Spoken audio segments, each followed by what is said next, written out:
I can't believe we missed this in the video. We're going Lululemon butt, right? So anterior tilt, bringing that pelvis all the way through and sort of like that weird like posterior tilt. Like I don't know what you call this one. Yeah, it's like 6 inches. So posterior, anterior, right? We don't want to be in either one of those.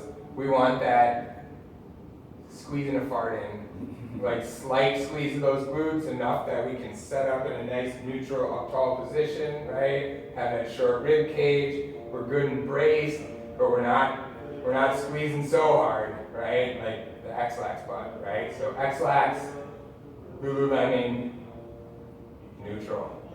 Cool? So up on that foot, this is flexion.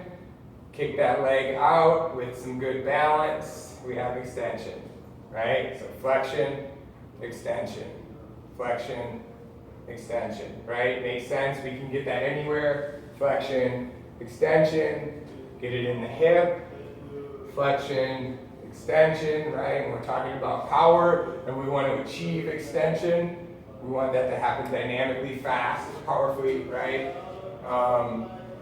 Let's go internal, external rotation of the leg. We're talking about this from the femur, right? And not just at the ankle or the foot, right? So if you ever hear somebody, so commonly what I see is when I have people set up for a seesaw walk, right? We draw that leg back and we get a lot of that external rotation. And when I ask people to internally rotate, they just sort of point that toe in, right? And we want to think about turning that whole leg in, getting that internal rotation to straighten that foot out, right? And avoid that excessive external rotation, but thinking about it coming from the femur.